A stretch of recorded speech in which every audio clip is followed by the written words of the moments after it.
Pemaknaan baru terhadap norma pasal 169 huruf Q Undang-Undang 7 2017 tersebut, saya bingung dan benar-benar bingung untuk menentukan harus dari mana memulai pendapat berbeda ini. Sebab, sejak menapakkan kaki sebagai hakim konstitusi di gedung mahkamah ini pada tanggal 11 April 2017 atau sekitar 6,5 tahun yang lalu, baru kali ini saya mengalami peristiwa aneh yang luar biasa dan dapat dikatakan jauh dari batas penalaran yang wajar. Mahkamah berubah pendirian dan sikapnya hanya dalam sekelebat.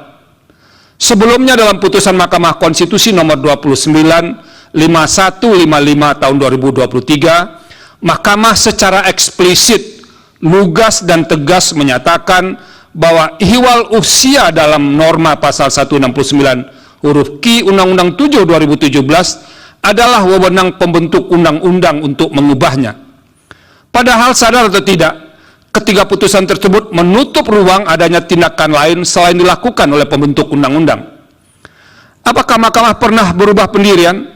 Pernah, tetapi tidak pernah terjadi secepat ini, di mana perubahan terjadi dalam hitungan hari. Perubahan demikian tidak hanya sekadar mengenyampingkan putusan sebelumnya, namun didasarkan pada argumentasi yang sangat kuat dan mendapatkan fakta-fakta yang berubah di tengah-tengah masyarakat. Pertanyaannya, fakta penting apa yang berubah di tengah masyarakat sehingga Mahkamah mengubah pendiriannya dari putusan Mahkamah Konstitusi nomor 29 5155/2023 dengan amar menolak sehingga berubah menjadi mengabulkan dalam putusan akuo? Bahwa secara keseluruhan terdapat belasan permohonan untuk menguji batas usia calon presiden dan wakil presiden dalam norma pasal 169 huruf Q Undang-Undang 7 2017. Di mana 3 perkara di atas, perkara 29, 51, 55, adalah permohonan atau perkara gelombang pertama.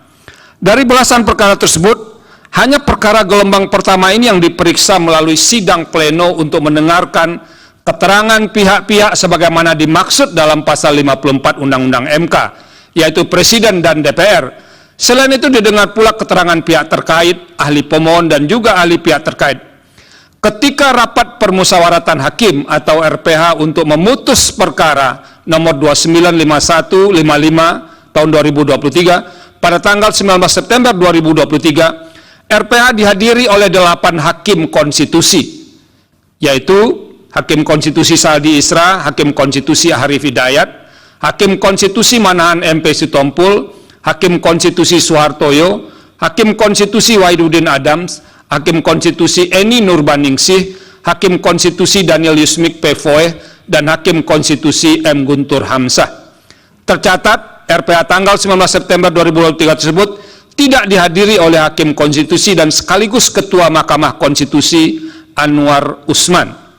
Hasilnya, 6 Hakim Konstitusi sebagaimana amar putusan Mahkamah Konstitusi nomor 29, 51 dan 55 tahun 2023 sepakat menolak dan tetap memosisikan pasal 169 huruf Q Undang-Undang 7 2017 sebagai kebijakan hukum terbuka atau open legal policy pembentuk undang-undang.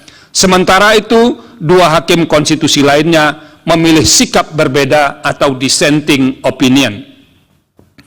Bahwa dalam RPH berikutnya masih berkenaan dengan norma pasal 169 huruf Q Undang-Undang 7 2017, pembahasan dan pengambilan putusan permohonan gelombang kedua inkasu perkara 90 dan perkara 91 selanjutnya disebut 90 dan 91 2023, RPH dihadiri oleh 9 hakim konstitusi. Beberapa hakim konstitusi yang dalam perkara nomor 29 5155 PUU 2023 telah memosisikan pasal 169 huruf Q Undang-Undang 7 2017 sebagai kebijakan hukum terbuka pembentuk undang-undang, tiba-tiba menunjukkan ketertarikan dengan model alternatif yang dimohonkan di dalam perkara nomor 90. Padahal, meski model alternatif yang dimohonkan oleh pemohon dalam perkara nomor 90 secara substansial telah dinyatakan sebagai kebijakan hukum terbuka dalam putusan Mahkamah Konstitusi nomor 295155 tahun 2023. Tanda-tanda mulai bergeser dan berubahnya pandangan serta pendapat beberapa hakim dari putusan Mahkamah Konstitusi 295155 PU 2023 tersebut mulai memicu pembahasan yang jauh lebih detail dan ulet. Karena itu, pembahasan terpaksa ditunda dan diulang beberapa kali. Terlebih lagi, dalam pembahasan ditemukan soal-soal yang berkaitan dengan formalitas permohonan yang memerlukan kejelasan dan kepastian. Tidak hanya itu, para pemohon perkara 90 dan 91 sempat menarik permohonannya dan kemudian sehari setelahnya membatalkan kembali penarikan tersebut.